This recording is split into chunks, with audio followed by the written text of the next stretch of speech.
evening and salutations everybody, what's up? So I have a requested video here where I guess my opinion was wanted for the Galaxy J7 Refine, which recently came out to Boost Mobile along with the J3 Achieve, I believe that's what it's called.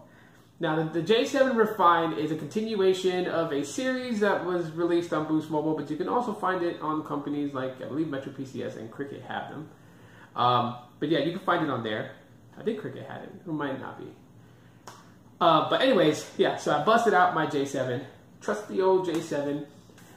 Still, good device. If you guys have one of these, consider yourselves lucky, because this is still a pretty solid phone. I mean, they beefed it up to nougat, right? So, it may not be Oreo, but you got something pretty much newer packaged in an older body.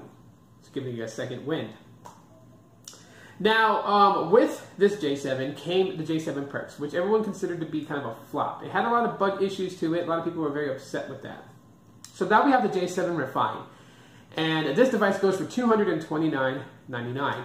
And so what do you get for $229.99? Here is what the phone looks like. So you guys can see it on screen. And yeah, it pretty much looks like the J7 Perks. In my opinion, I don't really see much of an aesthetic change to it. Obviously the color is different, duh. And so that's something you'll definitely notice right off the bat if you get this phone and unbox it. But as far as like giving it a more modern look, I think people are going to frown a little bit about that. I think people were hoping that with this year's J7, when it came out, that it was going to have a more modern look, something on the lines of like a Galaxy S7 or even looking like a Galaxy S8, which would have been great. That would have been awesome if the J7 actually was built and looked like the Galaxy S8, because it would look modern. And so people who are diehard Sammy fans would have really appreciated that. But they didn't do that with this phone. So it just looks like a J7 Perks with a different color, in my opinion. So it has a 1.6 gigahertz octa-core processor. I didn't see exactly what chip they're using.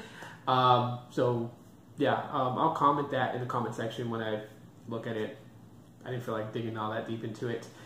But yeah, for $229.99, you get a 1.6 gigahertz octa-core processor. You have 2 gigs of RAM, so standard, but now you have 32 gigs of internal storage, which is great. So they doubled the storage, which is what people were wanting out of a budget phone. They wanted more storage, so now you guys got it with this J7. I didn't see that it had NFC, so I don't believe this one doesn't have NFC, which is a step backwards because this version of the J7 has NFC. I don't know why they couldn't continue to put that into this device or bring it back to this device. That's just sad, in all seriousness. Yeah, so it has a 3.5mm headphone jack. Thank goodness for those people who still want to use earbuds with the wires. You still can. You don't have to solely rely on Bluetooth or some sort of dongle. So that's 2 thumbs up on that. They got rid of removable batteries, so some of you guys who actually liked removable battery are going to get very frustrated with this. It's now embedded, and it's a 3300 milliamp hour battery.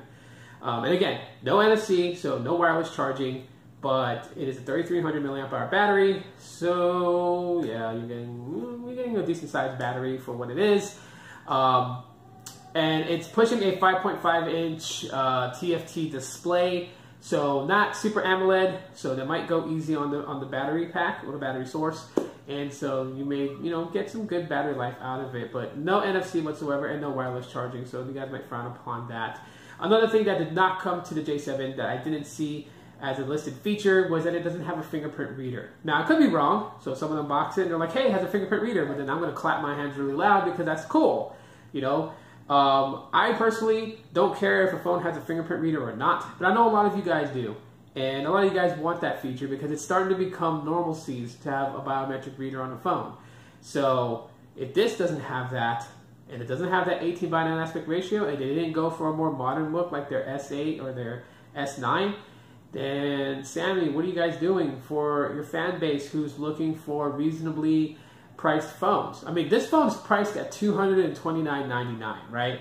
And if it doesn't have a fingerprint reader, and it doesn't have a modern look, and it doesn't have NFC, it doesn't have any of that stuff, but it's charged at $229.99, what could you get for $100 less that has at least a biometric reader and a more modern look?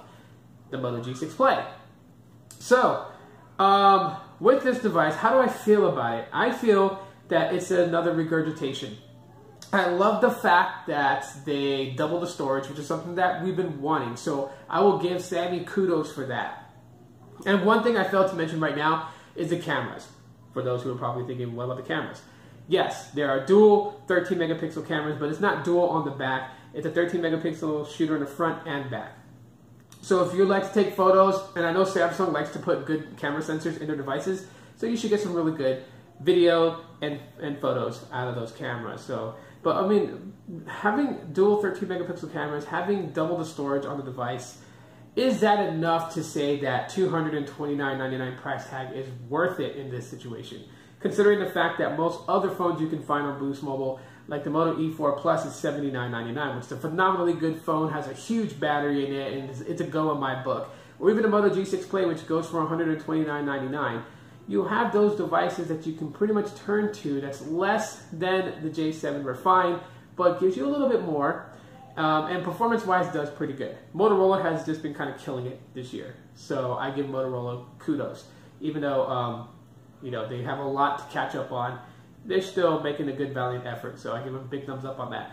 But the J7 Refine, I don't really feel like that.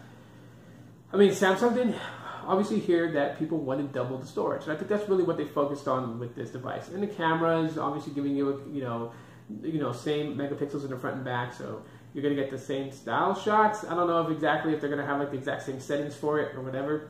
But I just feel like that this was just another pumped out device. And personally, for $229.99, I don't really see a reason why someone would drop that amount of money for that particular device when there are other good devices on Boost Mobile's card that you can pretty much get a little bit better and more modern look and feel to it.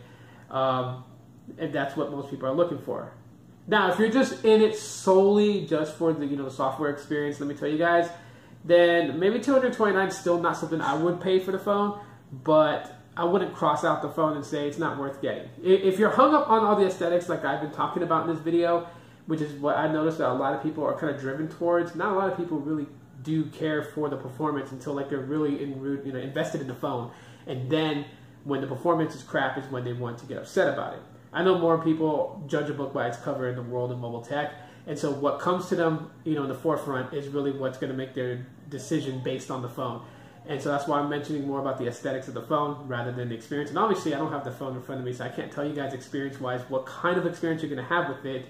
But I can say that if you're a person that just wants a phone that performs and you feel like that it's going to be worth it, I would say wait till it goes on sale and get it at a much cheaper price. Because for what you're getting out of it, $229.99 is not a warranted price for having 32 gigs of internal storage and having 13 megapixel front and rear cameras, because those are the major changes that's with this device, and the fact that it runs 8.0 Oreo. But other than that, you're pretty much getting the same as the J7 perks, and you've lost some things that you've gotten with the J7 2015. So that's pretty much my thoughts about the J7 Refine. Let me know what you guys think in the comment section of the video, and I'll be checking out those comments and reading them and getting your guys' insight on it. And so yeah, that's it for right now, guys. If you guys enjoyed the video, drop a like. Subscribe if you have not. If you're on IGTV watching this, follow me, as I'm posting to both platforms. And yeah, I will see you guys in the next one. Aloha.